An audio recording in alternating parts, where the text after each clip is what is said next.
Fala galera, seja muito bem-vindo a mais um episódio do canal que vai responder a sua pergunta: qual notebook comprar? Meu nome é Michael Thomas e no vídeo de hoje nós temos um review e um comparativo. Isso porque nós temos aqui dois IdeaPad S145 da Lenovo. Um deles tem um SSD Intel Série 6 com 512 GB de capacidade de armazenamento. E o outro tem um HD tradicional de 1 TB. E hoje nós vamos responder a pergunta: e aí, será que SSD faz diferença? Vem comigo.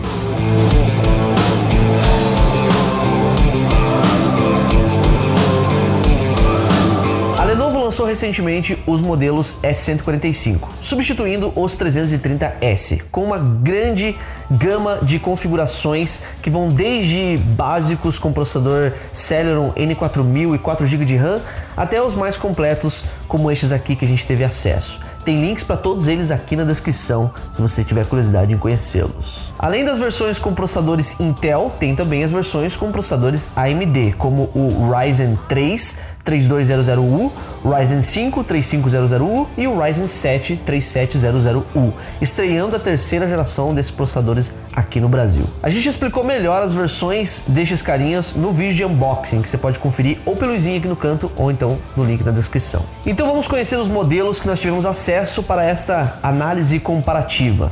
Um deles é o modelo com HD de 1 TB, que vai ser o 81S 9003BR. Ele tem um i7 de 8ª geração, uma GPU dedicada a MX110 e 8 GB de RAM. A tela vai ser Full HD do tipo TN. E aí nós temos o 81S 9000EBR. E a única coisa que ele tem diferente do da direita é que ele tem um SSD de 512 GB. E o SSD que vem nele, como eu falei anteriormente, é da Intel. A Intel também fabrica SSDs. No caso, o SSD específico que tem nesse notebook aqui é um Intel 660p com protocolo NVMe, que pode chegar a 1000 MB por segundo de gravação, de escrita, e até 1800 MB por segundo de leitura. E isso é bem superior aos HDs tradicionais e também superior aos SSDs do tipo SATA, como este daqui que tem aqui, ó. Esse aqui é um SSD M2, mas é do tipo SATA. Chega ali a uns 500 MB por segundo mais ou menos de leitura e um pouco menos de escrita. Então bem inferior ao que está presente nesse carinha aqui. A tecnologia utilizada no SSD deste carinha aqui é do tipo QLC, que em resumo tem boas taxas de leitura, então acelerando e muito a inicialização do Windows e abertura de programas, mas por outro lado possui taxas de gravação um pouco mais baixas. Então se você trabalha muito com transferência de arquivos grandes, eu digo grandes mesmo, tipo vídeos ou então fotos de alta qualidade, pode ser que você não vá ver tanta vantagem assim na utilização, né, desse SSD no seu dia a dia. Ele é muito rápido no início da transferência, mas depois a velocidade vai caindo. Resumidamente é um SSD mais básico da Intel, um SSD de entrada. A marca tem versões mais potentes e mais caras, como os da série 7 e outras que também devem ser lançadas em breve.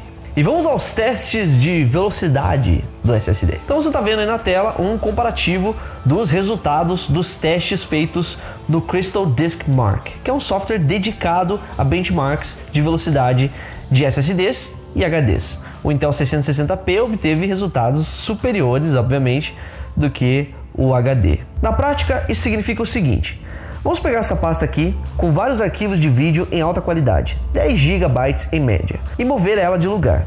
Olha a diferença de velocidade nesse comparativo. Essa diferença também é notória quando cronometramos a inicialização do Windows 10. Com SSD, obtivemos uma média de 20 a 30 segundos até a inicialização de todos os programas instalados no notebook, o que é muito mais rápido do que um sistema com HD mecânico, que demora em média mais de 1 minuto e meio para inicializar por completo. Então já quero ver isso aqui na prática, ó, aqui agora, ao vivo no estúdio. Vamos ligar os dois aqui ao mesmo tempo, cadê? Muito mais rápido, né? Isso aqui agora que vai começar, ó. Claro que o tempo de inicialização vai variar de acordo com os programas que você tem instalado aí no teu computador, né? O peso deles também, a quantidade de programas que vão ser inicializados junto com o Windows. Mas, né, no teste aí comparativo e aqui agora ao vivo fica nítida a diferença entre um HD e um SSD. E a gente sabe também que um dos maiores culpados pelos problemas de aquecimento e travamento nos notebooks atuais é o HD mecânico. Então é um equipamento que já está na hora de ser extinto. Por exemplo, você já ouviu falar no erro de disco 100%? Às vezes a gente recebe mensagens aqui do pessoal falando: poxa, eu comprei um notebook novo e ele já está super lento, muito mais lento do que o meu notebook antigo. O que está acontecendo? E isso quase sempre é culpa do HD. Faça um teste você mesmo. Segure Ctrl Alt, tecle Delete ou Delete, se preferir, e abre o gerenciador de tarefas. Se for o HD, já vai aparecer ali que o HD está 100% em uso, conforme você está vendo aí na tela. E isso faz com que seu computador fique extremamente lento. Outra vantagem de um equipamento com SSD é o desempenho em games. Então, em jogos de mundo aberto, como por exemplo GTA V, na tela de loading ali, o carregamento vai ocorrer muito mais rápido. Para resumir esse papo, SSD é sim muito melhor e dá um pau no HD em muitos aspectos. Esse SSD da Intel, mesmo sendo um dos mais básicos, já é do padrão NVMe. E o melhor de tudo, já está sendo encontrado aí na faixa de R$1 por giga. Ou seja, este de 512 GB vai ser encontrado aí na faixa dos R$500 mais ou menos. Então vale muito a pena o upgrade, sem dúvidas. Agora que já provamos na prática a superioridade e a hegemonia suprema do SSD, vamos ver outros detalhes destes modelos S145. E o que eles têm em comum? Cara, esse modelo aqui é bem mais leve do que o modelo com HD. Dá uma diferença de peso, hein? Começando pelo design, a gente já falou isso no unboxing. Não se esqueça de conferir o vídeo pelos links na descrição ou então pelo izinho. Mas vale a pena dar uma pincelada aqui. Ele tem um acabamento leve e compacto, mesmo assim simples e discreto. Ele tem um detalhe escovado na tampa que faz parecer metalizado, mas ele é todo de plástico. E isso dá um ar mais elegante no modelo. A tela é consideravelmente boa, levando em conta outros modelos da mesma faixa de preço. Ela é Full HD, não é totalmente IPS, mas é popularmente chamada de semi-IPS. Ela tem um bom ângulo de visão vendo pelas laterais, só vai alterar se você olhar de baixo, vai negativar, e se você olhar de cima, vai ficar meio lavado. Não sei se você consegue ver aí, mas olha só, de baixo fica meio negativado e por cima meio lavado, ok? Não é perfeito, mas é melhor que a média. Vale lembrar que não são todos os S45 que vêm com tela Full HD. Os mais baratinhos vêm com aquela telona padrão Brasil, né? HD e TN. Uma coisa que a gente já comentou aqui no canal que a gente não gostou foi a saída de ar quente, que fica bem aqui na dobradiça. E isso pode fazer com que o ar quente seja obstruído ou então que ele seja direcionado para o usuário. Então isso pode causar um certo incômodo.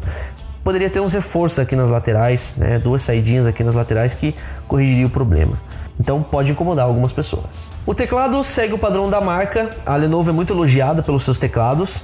São teclas espaçosas e macias. Talvez pode incomodar algumas pessoas que usam notebooks com teclas menores. Daí é uma questão de costume, né? Mas o teclado é bom. Ele é ABNT2, então tem o C cedilha, tem acentos e tudo mais que a gente brasileiro precisa.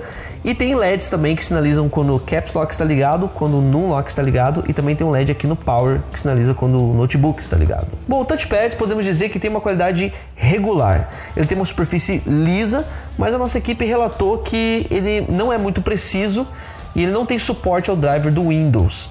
Então pode deixar ele um pouco lento e não permitir o suporte multitoque. Então aquela coisa de você usar dois dedos para rolar ou então para ampliar a foto, não é possível fazer nesse touchpad. Outra coisa que nossa equipe relatou é que o clique mecânico afunda um pouco. Então, quando você clica aqui, ele dá uma afundadinha demasiada. Eu não achei, mas né, o pessoal que fez o teste aqui relatou isso. E uma última coisa é que ele poderia ser um pouquinho maior aqui, na opinião da galera. Então, no geral, é um touchpad mediano. De portas e conexões, nós vamos ter, de um lado, uma conexão de energia, uma conexão HDMI, uma conexão USB 2.0 e duas conexões USB 3.1 e um LEDzinho ali que sinaliza que o notebook está ligado. Do outro lado, a gente vai ter apenas uma conexão combo de áudio, fone e microfone e um leitor de cartões SD e parecidos. Consideramos que ele ficou devendo, digamos assim, uma conexão USB-C e talvez uma conexão RJ45, né, conexão de rede. Então, se você precisar acessar a internet pelo cabo, você vai ter que usar um adaptador como este que a gente já mostrou em outro vídeo no canal.